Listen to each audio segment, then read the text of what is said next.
ಒಮ್ಮೆ ತುಂಬಾ ದೂರದ ಹಿಮದ ದೇಶದಲ್ಲಿ ಐಸ್ವಿಲ್ ಎಂಬ ಸುಂದರ ಪೆಂಗ್ವಿನ್ ಹಳ್ಳಿ ಇತ್ತು. ಅಲ್ಲಿ ಪೆಂಗ್ವಿನ್ಗಳು ಆಟವಾಡುತ್ತಾ ಜಾರುತ್ತಾ ಸಂತೋಷದಿಂದ ಬದುಕುತ್ತಿದ್ದರು.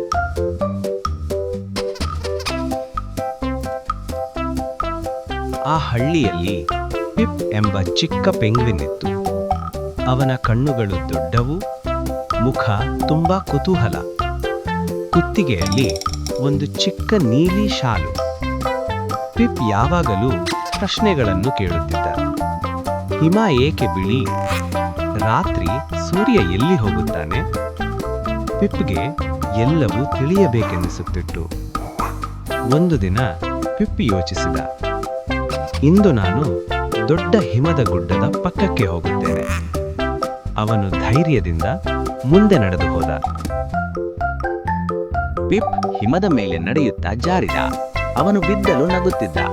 ಸಾಹಸ ಅಂದ್ರೆ ಇದೆ ಅಲ್ವಾ ಎಂದು ಹೇಳಿದ. ಅಷ್ಟರಲ್ಲಿ ನೀರಿನಿಂದ ಒಂದು ಸೀಲ್ ಹೊರಬಂದಿತು. ಅವನ ಹೆಸರು ಸ್ಯಾಮ್. ಎಲ್ಲಿ ಹೋಗ್ತಿದ್ಯಾ ಪಿಪ್ ಎಂದು ಕೇಳಿದ. ಹಿಮದ ಗುಡ್ಡದ ಆಚೆಗೆ ಎಂದ ಪಿಪ್. ಪಿಪ್ ಮತ್ತು ಸೀಲ್ ಒಳ್ಳೆಯ ಸಂಭಾಷಣೆ ನಡೆಸಿದರು. ನಂತರ ಪಿಪ್ ತನ್ನ ಪ್ರಯಾಣವನ್ನು ಪ್ರಾರಂಭಿಸಿದರು.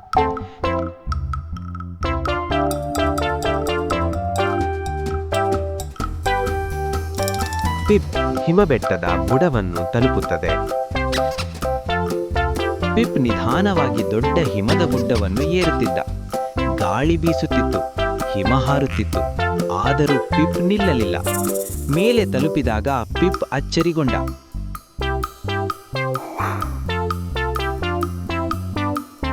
ಕೆಳಗೆ ನೀಲಿ ಸಮುದ್ರ, ಮಿಂಚುವ ನೀರು, ಬಣ್ಣ ಬಣ್ಣದ ಮೀನುಗಳು ಹಾರುತ್ತಿದ್ದವು. ವಾಹ್, ಎಷ್ಟು ಸುಂದರ ಎಂದು ಪಿಪ್ ಹೇಳಿ, ಅಷ್ಟರಲ್ಲಿ ಒಂದು ಚಿಕ್ಕ ಧ್ವನಿ ಕೇಳಿಸಿತು. ಸಹಾಯ ಮಾಡಿ, ಸಹಾಯ ಮಾಡಿ! ಪಿಪ್ ನೋಡಿದಾಗ ಒಂದು ಮಗು ಪೆಂಗ್ವಿನ್ ಹಿಮದಲ್ಲಿ ಸಿಲುಕಿತ್ತು. ಪಿಪ್ ಧೈರ್ಯವಾಗಿ ಮುಂದೆ ಹೋದ. ತಳ್ಳಿದ, ಎಳೆದ, ಪ್ರಯತ್ನಿಸಿದ. ಕೊನೆಗೆ ಮಗು ಪೆಂಗ್ವಿನ್ ಹೊರಬಂದಿತು. ಧನ್ಯವಾದಗಳು ಪಿಪ್ ಎಂದು ಮಗು ಪೆಂಗ್ವಿನ್ ಅಪ್ಪಿಕೊಂಡಿತು. ಪಿಪ್ನ ಹೃದಯ ಸಂತೋಷದಿಂದ ತುಂಬಿತು. ಪಿಪ್ ಮನೆಗೆ ಹಿಂತಿರುಗಿದ. ಮರಿ ಪೆಂಗ್ವಿನ್ ಮತ್ತು ಪಿಪ್ ಎರಡೂ ಹಳ್ಳಿಗೆ ಮರಳುತ್ತವೆ. ಎಲ್ಲ ಪೆಂಗ್ವಿನ್ಗಳು ಅವನ ಕಥೆ ಕೇಳಿ ಖುಷಿಪಟ್ಟರು. ಆ ರಾತ್ರಿ ಪಿಪ್ ಆರಾಮವಾಗಿ ಮಲಗಿದ. ಹೊಸ ಹೊಸ ಸಾಹಸಗಳ ಕನಸು ಕಂಡ. ಕುತೂಹಲವಾಗಿರು, ಧೈರ್ಯವಾಗಿರು, ದಯಾಳುವಾಗಿರು. ದಯವಿಟ್ಟು ನನ್ನ ಚಾನೆಲ್ ಅನ್ನು ಸಬ್ಸ್ಕ್ರೈಬ್ ಮಾಡಿ.